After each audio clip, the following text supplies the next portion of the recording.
네, 안녕하세요. 강화일기. 오늘도 그 강화뉴스의 박정 기자 나오셨습니다. 네, 안녕하세요. 반갑습니다. 반갑습니다. 아니, 오늘은 뭐 이장 선거에 관한 얘기를 하신다고요?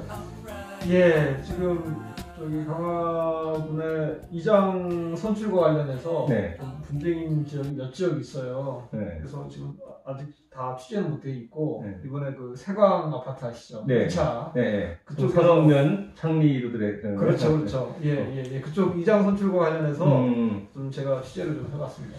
아니, 제가 알기로는 유천우 그 군수 취임 이후로 원래 마을에서 자치적으로 그 이장을 뽑는 거를 네네. 2명을 뽑게 해서 거기서 군수가 한 명을 한 명을 선택하는 걸로.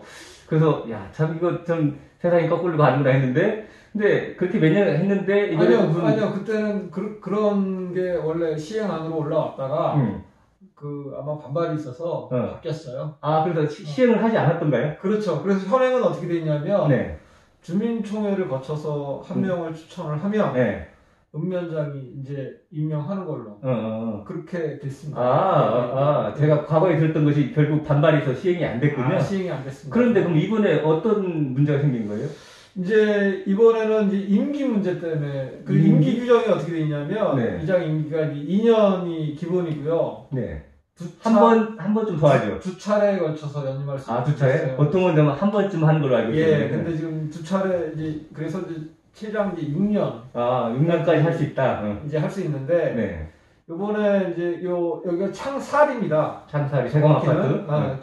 창살인데 이분이 한 10년, 12년 넘게 사실은 이장을 해오셨던 분이에요. 오래 하셨네요. 네, 그러니까 뭐 여러 가지 이제 좀 능력도 있으시고 해서 이제 계속 또 이제 이장을 뭐 또 나선 사람이 없으니까. 그럼 아까 6년까지 할 수 있다는 것은 뭐 강행 규정이 아닌가 보네요.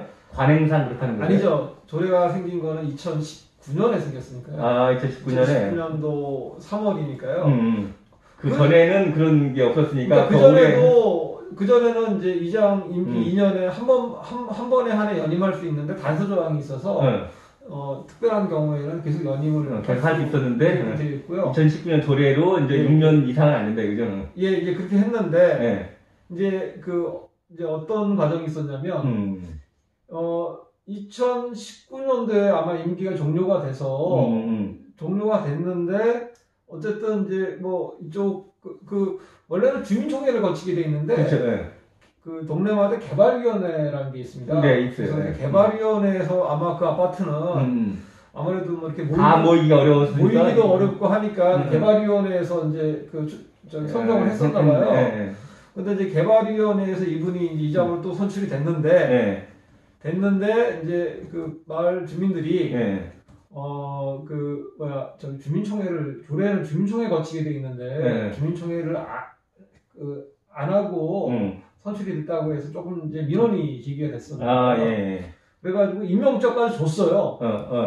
임명장까지 줬는데 이제 면장이 그 당시 면장이죠. 현 면장이 아니라 그 당시 면장이 지금 민원이 계속 들어오니까 좀 골치 아프고 하니까 일단 좀 사퇴를 하시고 주민총회 방식으로 다시 재선거를 그럼 해서. 아까 그 민원이 있고 임명장 주고 했다는 얘기는 2020년 초반인가요? 2020년도 1월입니다. 그러니까. 그러니까 벌써 1년이 된 얘기인데? 그쵸. 그래서 1월 달에 임명장을 받고 이제 사퇴를 권유를 하는 거죠. 이게 지금 주민총회를 안 거쳤다라고 해가지고.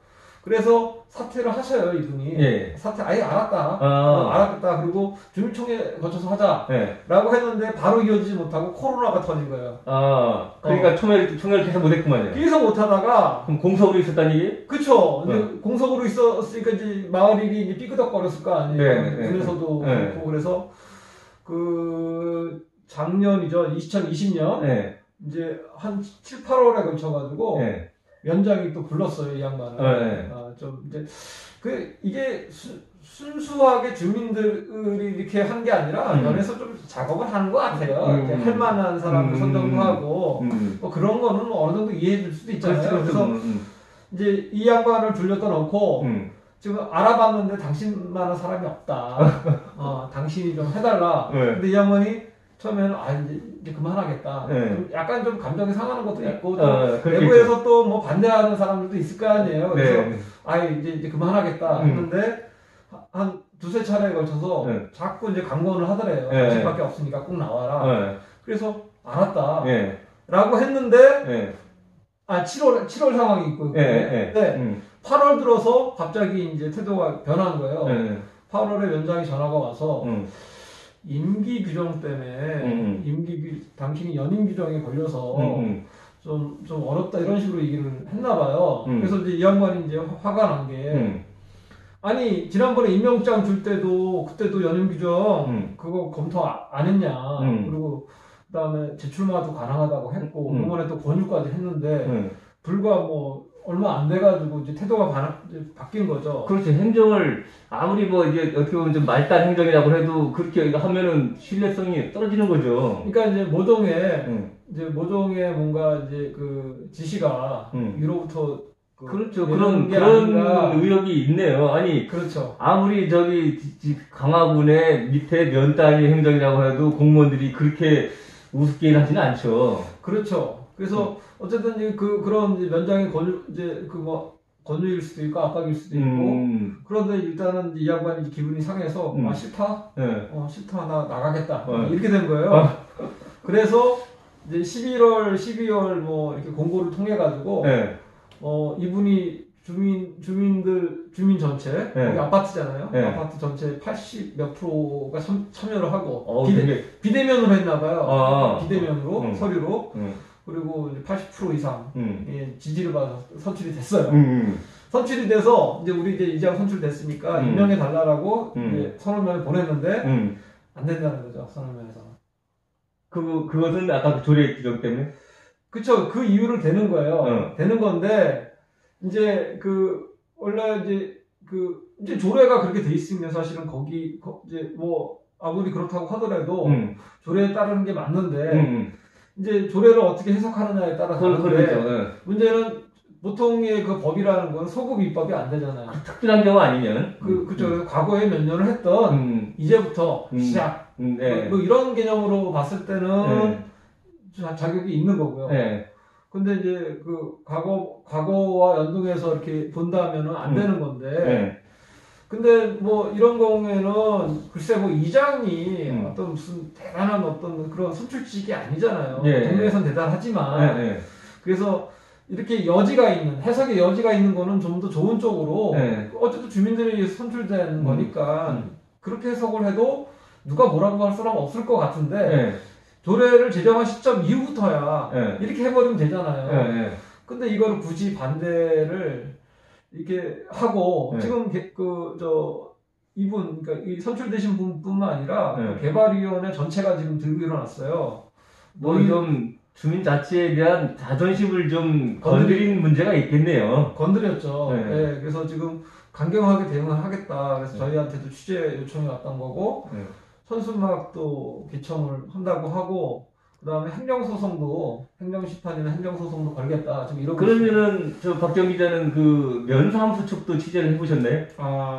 면사무소에 또 생각이 있으실 텐데. 아니 이제 면사무소의 얘기는 이제 아까 이제 말씀드린 그런 내용이고요. 제가 사실은 요즘 취재가 굉장히 어렵습니다. 뭐 취재 요청을 해도 대답도 안 하고 공보관 통화를 하고 하고 그래서 선언면에서 이 개발위원회로 보낸 공문으로 다 확인을 했고요. 거기에 그렇게 이유가 나와요.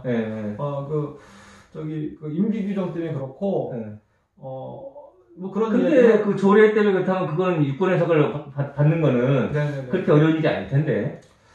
뭐 어쨌든 면에서 그렇게 판단하는 거죠. 본인들이 그렇게 유권 해석을 내려서 개발위원회에다 통보를 한 거니까요. 그래서 당신들이 이장 선출했다고 왔는데, 이분은 임기 규정에 연임 규정이 걸린다, 안 된다. 그래서 1월 26일까지 새로운 사람을 뽑아 오든지, 만약에 그때까지 새로운 이장 후보가 없으면, 면장이 직권으로 이장을 정하겠다. 이렇게 해서 답변이 왔어요. 근데 이렇게 별 대단한 것도 아닌데 이렇게 지역 주민들하고 마찰을 일으키면서까지 면에서 조금 상식 밖으로 하는 거는 무슨 다른 의도가 있다고 생각하시나요? 글쎄요, 뭐 의도가 이제 있다고는 보여지죠. 그러니까 지금 이제 이 건뿐만 아니라 그 지금 현 군수님 들어와서 이장 선출과 관련된 조례가 계속 바뀌어요. 이제 취임하자마자 그 두 사람 복수를 해서 선택하는 거였다고? 두 사람을 추천하면 한 명을 이제 위원장이 선출한다는 이것 때문에 논란을 빚은 바가 있고, 지금도 중간중간 조금씩 계속 지금 이제 관련된 것들이 바뀌고 있고요. 그래서 아니 그 이제 보통은 이장 선출이 어려운 농촌 지역이 많잖아요. 그렇죠. 뭐 잘 모이지도 않고 해서 그렇죠. 의욕적으로 하겠다는 사람들은 나서지도 않고. 그러니까 동네마다 천차만별인데 어떤 데는 너무 한 사람이 오래 해서 문제가 되고 어떤 데는 이제 할 사람이 없어서 그렇죠. 문제가 돼서 계속 나이 드신 분이 계속 이장 역할을 하셔야 돼서 이제 문제가 되고 여러 가지가 있는데 그거를 어떻게 이렇게 좀 딱 어떤 규정에 의해서 이렇게 하려다 보니까 융통성이 필요한데 그리고 이런 것들을 왜 자꾸 이렇게 규정들을 바꾸나 그 의도가 참 이해가 안 되는 거죠. 이해가 안 된다는 건 제가 사회자로서 짐작해보건 되는 덕지원 기자의 속내는 혹시 현 유철원 군수가 선거의 이 이장제도를 좀 자기한테 유리하게 활용하기 위해서 그런 것 같다라고 짐작하시나 본데요? 그렇게 유도 질문하지 마시고요. 저는 이제 혹시나 뭐 이렇게 고소고발과 관련된 그런 가능성 있는 답변은 하지 않고. 그러면 우리 뭐 저기 청취자분들께서 판단하실 거고 이후에도 이제 그 상사리 주민들이 대처하시는 걸 보면서 그 드러난 사실만으로 우리는 알려드리고 판단하도록 하죠. 네, 그럼 오늘 이만 마칠까요? 네, 오늘은 그 이장 선거제에 대한 제도에 대한 분쟁에 대해서 말씀드렸습니다. 고맙습니다. 네, 감사합니다.